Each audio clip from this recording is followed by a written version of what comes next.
Менің салақ жеңгем. Мен біреуіне біреу ұқсамайтын неше түрлі жеңгелерді бастан кештім. Шешемнің науқасы күннен күнге асқына берді. Ары қарамаса, бері қарамайтын болды. Басында жөндеп көтере алмайтын. Тамақты тәтем жасайды. Ыдыс аяқта тәтем жуады. Тіпті арпаға дейін сұмағұл тәтем қуырады. Қуырылған арпаны мен келі сұрап әкеліп күзеймін. Келі тиюге әбден ақ жаттығып алғам. Алақанымды түкіріктеп, құлашымды кең жазып соққанда, келінің түбін түсіре жаздаймын. Күзелген дәнді тәтем ұшырады. Талқанды қол диірменімен тартамыз. Бұл азап жұмыс. Ап-ауыр, шомбал тасты айналдыруға менің шамам әрең келеді. Жіңішке білектерім салдырап талып кетеді. Тартылған талқанды елеп, майдасын бір бөлек, сағын бір бөлек аламыз. Сатылған мен ыдырыс даяр тамақты жегенді ғана біледі. Біреуі үй тіршілігінен намыс көріп, мырзалықпен жоламасы, екіншісі аюдай ебедейсіз болғандықтан жоламайды. Үйде әйел қолы болмай, береке болмайтыны қатты білінеді. Ол үшін ағаларымның бірі үйлену керек. Кезек әрине. Жасы үлкен Сұмағұлдікі. Қайдан қалай тауып әкелгені есімде жоқ. Тәтем бір күні қалбиған бір қара ел алып келді. Шектен шыққан олақ та салақ та жан екені көрініп тұр. Шаш дегеннің таралмай, дудырап, орамалдың жан жағынан шығып кеткен. Бөренедей аяқ қолы қап-қара, беті балшықтан жасағандай баттиған май бет. Үстіндегі киімдері әрі лас, әрі тозып біткен.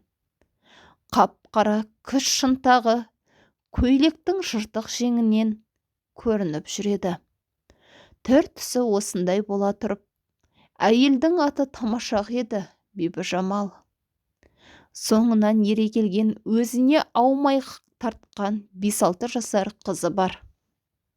Оның даты осал емес, Айгүлсім. Бибіжамалдың бір қолы үй тіршілігін істеп жүрсе, екінші қолы шашының арасына, киімнің тігіс-тігісіне кіріп алып, шағып, маза таптырмайтын арамза ұсақ мақұлықтармен үнемі күресуде болушы еді. Азандағы тамақты сыпырып, немесе отты сырып жатып, мықынның қасып-қасып алады. Екі шаруа, екі қанағат бірден орындалып жатады. Қазан ошақ күйесінің жарым-жарты бөлігі әмен де Бибіжамалдың қолына, бетіне жабысып жүреді. Қазанның күйесіне былғап алған қолымен ол құлағын қасиды. Содан қарала құлақ болып шыға келеді. Қолы бос кезде Бибіжамалдың жаны сүйетін бірісі болушы еді. Ол үй сыртындағы күнеске астына тулақ төсеп, тең киіп жатып алып, қызының тізесіне басын қойып, шашының бетін қарату. Айгүлсім бұл істің шебері болуы керек. Тырнағы найзадай болып өсіп кеткен саусақтарымен шаштың арасын бір-бірлеп ашып, қаншер мақұлықтарды быртылдатып аяусыз қыратын. Ақыл ой жағынан да жеңгем өзінің түр-түсінен оншалық алыс кете қоймаған. Бір күні Қостөбеге Өмірбек дейтін бір милиционер келді. Бибіжамалға кезігіп: «Жеңге, сіздің ауылда жақсылап пима басатын әйел бар ма?» деп сұрайды. «Бар, мына мен басамын» дейді жеңгем. «Жолы болар жігіттің жеңгесі алдынан кездеседі деген осы екен ғой. Онда маған бір пима басып берсеңіз, қалай болады? Еңбегіңіз ақталады» дейді Өмірбек. «Өзім бір сылқым жігіт көрінесің, қайным. Бассам басып берейін». Ертесінде Өмірбек біздіңкіне орта қап жүн және алдын ала жеңгемнің көңілін аулап біраз шай шамалақ әкеп тастайды. Уәделі күн болады. Өмірбек даяр пималарын алуға келеді. Бибіжамал: басып бола алмай жатырмын, 3-4 күннен кейін кел деп қайырып жібереді. Тағы келсе, тағы басып болмаған. Бұл екі арада обал нешік, жеңгем біздің үйді пима басатын заводқа толық айналдырып бітіп еді. Күндіз түні қазанды бұрқылдатып қайнаған су. Үйдің іші толы бұл. Біріміз көре алмаймыз. Осы бір шуаш шасыған соқыр тұманның ішінде жеңгем бірдеңені оқтаумен былш-былш ұрады да жатады. Жақын барып қарасаң, онысы көлемі жаялықтай киіз болып шығады. Енді бір кезде әлгі киіз байпаққа, одан киіз етікке ұқсағандай болады. Пиманың ұзын саны 2 болмай көбейіп барады. Өмірбек 3-ші рет келді. Жеңгеге: дайын болды ма? Дайын. Өмірбек үйге кірді. Бибіжамал оның алдына біреуіне біреу ұқсамайтын 2 пиманы тастай салды. Мә қайным, киіп көр. Қайнысының көзі бадандай болды. Ойбай-ау жеңге, мыналарыңыз пима ма? Не зат? Екеуі 2 басқа ғой. Ендеше мынаны киіп көр. Осылардың ішінен өзіңе ұнағандарын таңдап ал, деді де жеңгем сылқым жігіттің алдына төсектің астынан топырлатып бірнеше пима алып тастайды. Бірінен бірі үлкен, қиқы-жиқы ұсқынсыз бірдеңелер.